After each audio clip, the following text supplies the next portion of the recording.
ઇતિહાસમાં આજે આપણે એક નવા ચેપ્ટરની શરૂઆત કરીએ. ચેપ્ટર નંબર 3, નૂતન વિશ્વ તરફ પ્રયાણ. પ્રથમ વિશ્વયુદ્ધ પછી એક નવા વિશ્વ તરફ, બરાબર, આપણી સમસ્ત વિશ્વની ગતિ શું છે અને બે વિશ્વયુદ્ધો વચ્ચેનો વૈશ્વિક પ્રવાહ કેવો હતો, એટલે પ્રથમ વિશ્વયુદ્ધ પછી અને દ્વિતીય વિશ્વયુદ્ધ પહેલાં એના પ્રવાહોની પરિસ્થિતિ જોઈએ. પ્રથમ વિશ્વયુદ્ધ બાદ લોકો આર્થિક રીતે ખલાસ થઈ ગયા. પહેલાં જ કીધેલું, આર્થિક અવદશા થઈ અને એને સુધારવા તત્કાલીન સરકારો અને એ વખતની સ્થાનિક સરકારો નિષ્ફળ ગઈ કે જે પ્રજાનું જીવન ધોરણ સાચવી શકે, ઊંચું લાવી શકે. તેથી તત્કાલીન સરકારના વહીવટમાંથી, એટલે કે પ્રજાને લોકશાહીમાંથી વિશ્વાસ ઉઠી ગયો. કેટલાક રાષ્ટ્રોમાં એ વખતે સરમુખત્યારશાહીનો ઉદય થયો. સરમુખત્યારશાહી એટલે હિટલરે જે શાસન વ્યવસ્થા અપનાવી કે ભાઈ પોતાના જ કહેણ, પોતાના જ વાક્યો સાચા, પ્રજાને કશું પૂછવાનું નહીં, પ્રજાને કોઈ નિર્ણય પ્રક્રિયામાં ભાગ ન લેવા દેવો.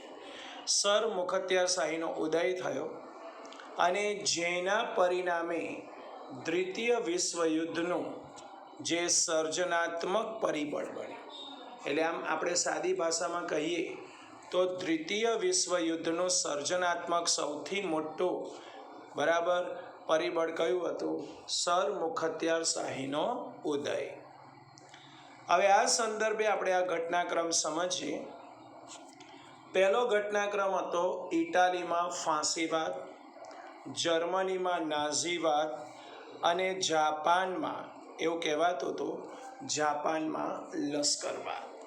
બરાબર ધ્યાન રાખજો.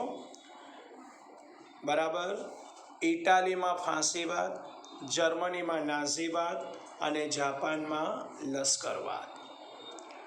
પ્રથમ વિશ્વયુદ્ધમાં ઇટાલી વિજેતા રાષ્ટ્રોના પક્ષે હતું. ફ્રાન્સ એ બધાની સાથે હતું અને તેમના જ પક્ષે રહી, એટલે જે પક્ષ વિજેતા રહ્યો એમના જ પક્ષે રહીને યુદ્ધ લડ્યું. તેમાં ઇટાલીને લગભગ અંદાજિત $12 અબજ જંગી ખર્ચ થયો, વિશાળ ખર્ચ, અને એના 6 લાખ સૈનિકોની જાનહાનિ થઈ, મૃત્યુ પામ્યા. છતાંય વિજેતા મિત્ર રાષ્ટ્રોએ મનગમતા પ્રદેશો લઈ લીધા. ઇટાલી આટલી બધી મદદ કરી, લડવામાં સાથ આપ્યો, છતાં એના મિત્ર રાષ્ટ્રોએ એને કોઈ મદદ ના કરી. આવી પરિસ્થિતિમાં ઇટાલીની ઉપેક્ષા થઈને સારા પ્રદેશોને રાષ્ટ્રો એના મિત્ર રાષ્ટ્રોએ લઈ લીધા. એટલે ઇટાલી રોષે ભરાયું, ગુસ્સે ભરાયું અને ઇટાલીનો રાષ્ટ્રીય સ્વમાન ભંગ થયો. એ દેશને પોતાનું અપમાન લાગ્યું, સ્વમાન ભંગ થયો. તે માટે ઇટાલીની સરકાર જ જવાબદાર છે કે શું કરવાઓ સાથ આપ્યો અને આવી રીતે યુદ્ધમાં મદદ નથી કરવી જોઈતી, એમ માની ઇટાલીની જનતા રાષ્ટ્રીય અપમાનનો બદલો લેવા માંગતી હતી કે ભાઈ આ મિત્ર રાષ્ટ્રોએ જે આપણું અપમાન કર્યું એનો બદલો લેવો જોઈએ. અને ઇટાલીને આવા કપરા સંજોગોમાંથી મુક્ત કરવા કે ઉગારવા, યાદ રાખજો, માટે બેનિટો મુસોલિનીએ ઇટાલીમાં ફાસિસ્ટ પક્ષની સ્થાપના કરી. આ ફાંસીવાદ છે, બરાબર. મુસોલિનીએ, બેનિટો મુસોલિની આખું નામ હતું, અને બેનિટો મુસોલિનીએ ફાસિસ્ટ પક્ષની સ્થાપના ઇટાલીમાં કરી અને એનું જે નિશાન હતું, ચિહ્ન હતું, એ પ્રતીક કહેવાય, એ લાકડાની ભારી અને કુહાડી. બરાબર, આ બે એનું નિશાન જે રોમન સમ્રાટની સર્વોપરિતાનું પ્રતીક હતું, નિશાની હતી. રોમન શાસનની સર્વોપરિતા, એના સ્વમાનનું પ્રતીક હતું, એ અપનાવ્યું. ફાંસીવાદ ઇટાલીના ફાંસે જે શબ્દ પરથી ઉતરી આવ્યો. ફાંસીવાદ એટલે ફાસિસ્ટ પક્ષના વિચાર. એકચ્યુઅલી એ ઇટાલીમાં ફાંસે જે કહેવાય એ શબ્દમાંથી ઉતરી આવ્યો. ફાંસે જેનો અર્થ થાય બધી વસ્તુ પર રાજ્યોનો અધિકાર છે. સરકારનો અધિકાર, રાજાનો અધિકાર, દેશની જેટલી પણ વસ્તુ છે એ બધી વસ્તુ પર રાજ્યોનો અધિકાર છે. બરાબર બરાબર છે. એવી રીતે ફાસે જે શબ્દનો અર્થ થાય છે. અને મુસોલિની, બેનિટો મુસોલિનીનો મુદ્રાલેખ હતો. એને પોતે ફાસિસ્ટ પક્ષમાં એક લેખ, મુદ્રાલેખ, એનું પોતાનું સૂત્ર રજૂ કર્યું. વન લીડર વન ગ્રુપ, એક પક્ષ એક નેતા. એને પોતાના પક્ષના સ્વયંસેવકોને ખુદ બેનિટો મુસોલિનીએ પોતાના પક્ષના સ્વયંસેવકોને લશ્કરી તાલીમ આપી અને એનો ગણવેશ, એનો યુનિફોર્મ જે હતો એ કાળા રંગનો રાખ્યો. મુસોલિની સત્તા પર આવ્યા પછી ભૂમધ્ય સમુદ્રના રોડ્સ અને ડોડિકાનીસ ટાપુઓ, આ બે ટાપુઓ, રોડ્સ ટાપુ અને ડોડિકાનીસ ટાપુઓ તુર્કી પાસેથી પડાવી લીધા, જીતી લીધા. અને 1924માં અલ્બેનિયા, એબિનિશિયા અને ફ્યુમ બંદર ઇટાલીએ જીતી લીધા. આ 3 બંદરો જીતી લીધા. ધ્યાન રાખજો, 1924માં અલ્બેનિયા, એબિસિનિયા અને ફ્યુમ, આ 3 બંદરો જીતી લીધા. આટલી સફળતા મેળવ્યા બાદ મુસોલિનીએ રાષ્ટ્રસંઘમાંથી છેડો ફાડી નાખ્યો. જે આપણે ગઈકાલે ચેપ્ટર નંબર 2માં જે છેલ્લું ભણ્યા, સંયુક્ત રાષ્ટ્ર સંઘ શાંતિ જાળવવા માટે સ્થપાયું, તો ઇટાલી પણ જોડાયેલું. પણ આ બધી સફળતા બાદ બરાબર મુસોલિની જાતે આ બધા ટાપુઓ જીત્યા, બંદરો જીત્યા અને પોતાના લશ્કરને તાલીમ આપી. તો આ બધી સફળતા બાદ મુસોલિની રાષ્ટ્રસંઘમાંથી ખસી ગયો. આખું ઇટાલી ખસી ગયું અને રોમ, બર્લિન અને ટોક્યો ધરીમાં તે જોડાયું. આ નવું એક સંગઠન હતું 3 દેશોનું, રોમ, બર્લિન અને ટોક્યો, એ પક્ષમાં જોડાયું. આમ ઇટાલી દ્વિતીય વિશ્વયુદ્ધ માટેનો એક જવાબદાર પરિબળ બન્યું. કેમ કે સંયુક્ત રાષ્ટ્રસંઘમાંથી ખસી ગયું એટલે શાંતિ પ્રક્રિયા, વાટાઘાટો બધી નિષ્ફળ જાય. અને આ બધી મુસોલિનીની જે સરમુખત્યારશાહી હતી, બરાબર, યુદ્ધ કરવા, એમના લશ્કરો પાસેથી બરાબર લશ્કરોને તાલીમ આપીને બીજા અન્ય દેશોના બધા પ્રદેશો પડાવી લેવા, બંદરો જીતી લેવા, બરાબર, અને ખાસ કરીને એ બધા ટાપુઓ પણ જે પડાવી લીધા એના માટે મુસોલિની જવાબદાર હતો. અને જે દેશોના ટાપુઓ અને બંદરો પડાવ્યા એ દેશોના લોકો ઇટાલી સાથે યુદ્ધ કરવા તૈયાર થઈ ગયા. એટલે ટૂંકમાં એવું કહેવાય છે કે ત્યારથી જ દ્વિતીય વિશ્વયુદ્ધના પાયા નખાઈ ગયા, જવાબદાર પરિબળ બન્યું. એટલે આ ઇટાલીનો કયો વાદ હતો? ફાંસીવાદ. હવે આવી રહ્યો છે જર્મનીનો નાઝીવાદ, હિટલર શાહી શાસન, જે આપણે કહીએ છીએ. પ્રથમ વિશ્વયુદ્ધમાં જર્મનીએ તો ખબર છે ને, બહુ ખતરનાક હાર થઈ, એને શસ્ત્રો હેઠા મૂકી દીધા, હાર સ્વીકારી લીધી અને ઘણો બધો યુદ્ધ દંડ પણ આપવો પડ્યો, પ્રદેશો પણ ફ્રાન્સને બધાને આપવા પડ્યા. તે આર્થિક રીતે પડી ભાગ્યું અને પેરિસની શાંતિ પરિષદ, જે આપણે મિરર પેલેસની વાત કરી, વર્સેલ્સની સંધિ પર જર્મનીને સહી કરવાની ફરજ પડી. અને આ સંધિ એકદમ અન્યાયી સંધિ હતી. ત્યાંની જર્મનીની પ્રજા પણ રોષે ભરાયેલી. એટલે અન્યાયી સંધિથી જર્મન પ્રજા અત્યંત પહેલેથી ક્રોધિત જ હતી. અને એ વખતે સત્તા પર આવ્યો એડોલ્ફ હિટલર. ધ્યાન રાખજો. અને એડોલ્ફ હિટલરે રાષ્ટ્રવાદી સમાજવાદી જર્મન કામદાર પક્ષ, રાષ્ટ્રીય સમાજવાદ કામદાર પક્ષ એવું કહેવાય, એટલે રાષ્ટ્રીય સમાજવાદી જર્મન કામદાર પક્ષ 1919, એટલે વિશ્વયુદ્ધ પત્યું ને એના બીજા જ વર્ષે આ પક્ષની સ્થાપના થઈ, એમાં જોડાયો. અને આ પક્ષ નાઝી પક્ષ તરીકે ઓળખાયો. અને આ પક્ષની જે વિચારધારા હતી એને નાઝીવાદ કીધો, નાઝી વિચારધારા કીધી. નાઝી પક્ષની વિચારસરણીમાં બંનેનો સમન્વય હતો. એક તો રાષ્ટ્રવાદ પણ હતો અને બીજો સમાજવાદનો, બંનેનો સમન્વય હતો. અને એવા સમયગાળા દરમિયાન જર્મનીના રાષ્ટ્રપતિ હિન્ડેનબર્ગનું અવસાન થયું, હિન્ડેનબર્ગનું મૃત્યુ થયું. અને એમના ગયા પછી હિટલરે રાષ્ટ્રપતિ પદ ધારણ કરી દીધું અને એમની જગ્યા પર હિટલર બેસી ગયો, રાષ્ટ્રપતિ બની અને આખા જર્મનીમાં સરમુખત્યારશાહી સ્થાપી. હિટલર એકદમ ઉગ્ર, ગુસ્સાવાળો, આક્રમક અને ઉગ્ર સ્વભાવવાળો હતો. એને આક્રમક નીતિ અપનાવી અને જર્મન પ્રજાને સંકુચિત રાષ્ટ્રવાદ તરફ દોરી દીધા. બરાબર, કે જે પોતે કેસ સાચો માનવાનો ને એમના નિર્ણય સાચા, પ્રજાએ કોઈ જ ભાગ લેવાનો નહીં અને જે કરશે સારું જ કરશે. સંકુચિત રાષ્ટ્રવાદ તરફ દોરી જર્મન પ્રજા એકચ્યુઅલી હિટલરને ફ્યુહર મતલબ તારણહાર માનતી હતી.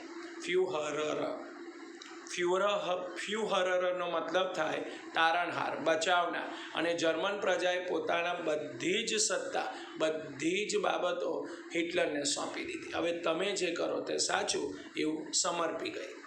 એટલે જર્મન પ્રજા હિટલરને તારણહાર માનતી હતી, ફ્યુહર માનતી હતી. નાઝીવાદમાં સૈનિકો ભૂરા રંગનો લશ્કરી પોશાક, જો ફાંસીવાદ જે ઉપર જોયો આપણે એમાં કાળા રંગનો પોશાક હતો, અહીંયા ભૂરા રંગનો લશ્કરી પોશાક પહેરતા અને ખભા પર લાલ રંગની પટ્ટી ચોંટાડતા. યાદ રાખજો. અને સ્વસ્તિક એટલે સાથીઓ કહીએ છીએ ને આપણે, શુભની નિશાની, એ સ્વસ્તિક જેવું ચિહ્ન કે પ્રતીક લગાવતા હતા. આ એમના નાઝીવાદના સૈનિકોનો પહેરવેશ હતો. ભૂરા રંગનો લશ્કરી પોશાક, ખભા પર લાલ રંગની પટ્ટી અને સ્વસ્તિકની નિશાન. સત્તા પર આવ્યા પછી હિટલર એક હતું સત્તાવાદી બન્યો.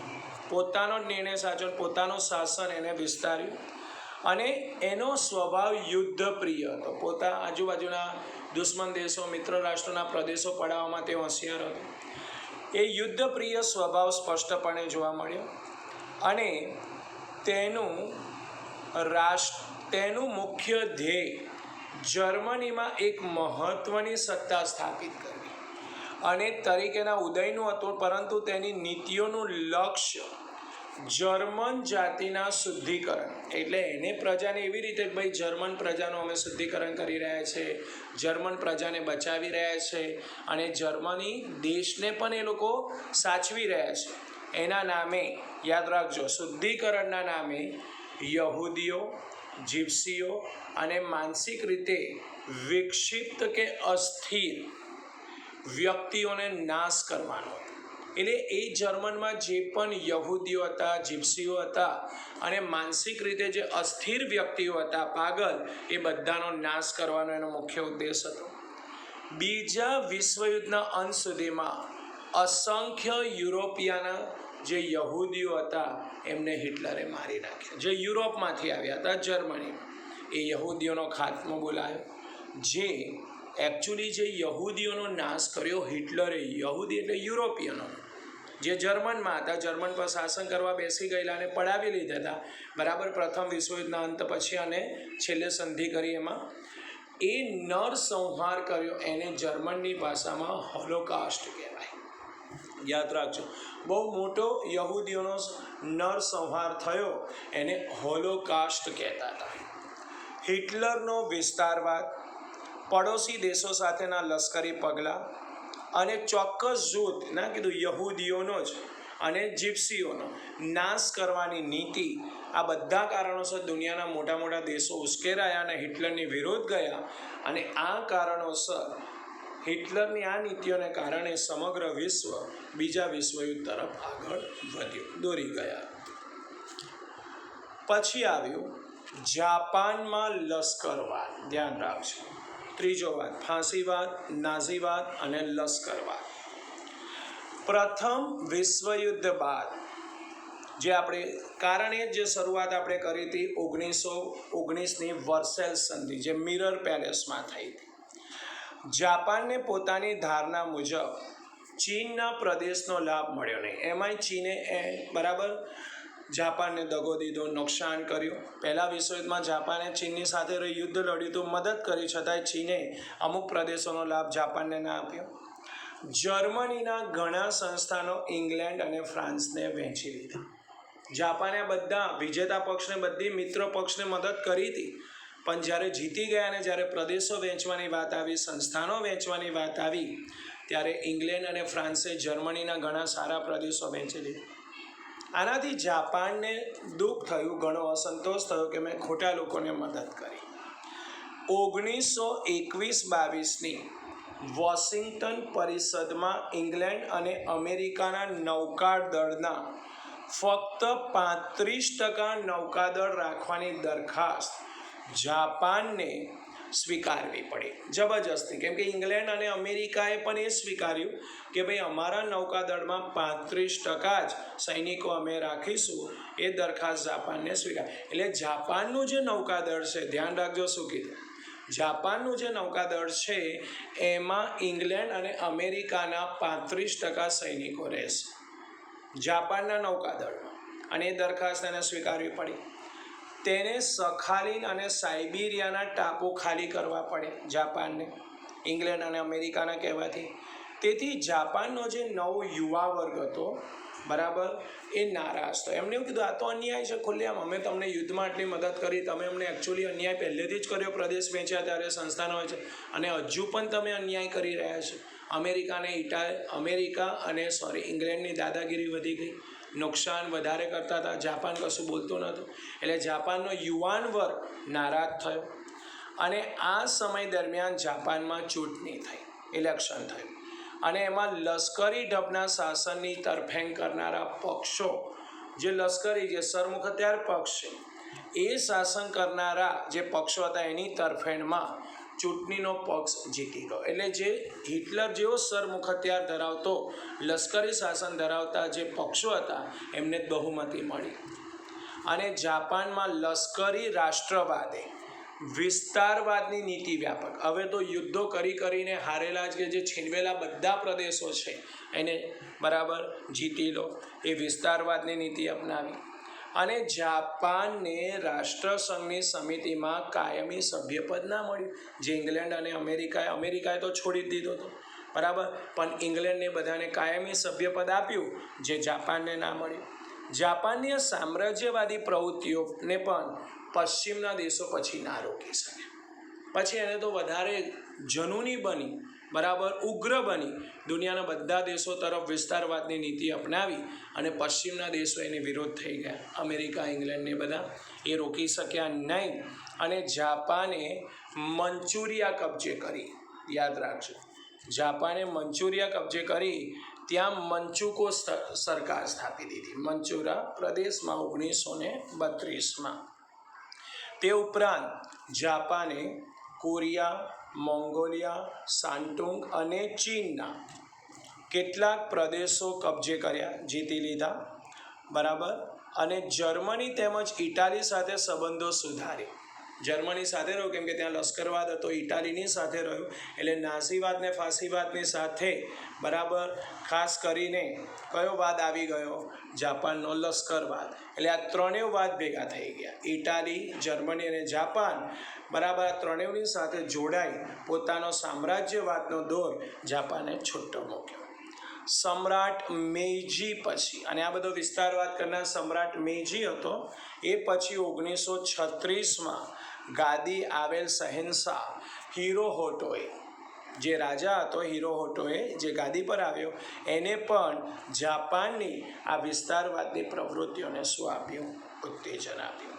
એટલે આમ જાપાને પણ ઇટાલી અને જર્મનીની જેમ રાષ્ટ્રવાદનો ત્યાગ કર્યો, અને રાષ્ટ્રસંઘનો ત્યાગ કરીને રાષ્ટ્રસંઘની કોઈ વાત માની નહીં, અને 1933માં એ રાષ્ટ્રસંઘથી અલગ થયો, એમ કે એને કાયમી સભ્યપદ મળ્યું નહોતું.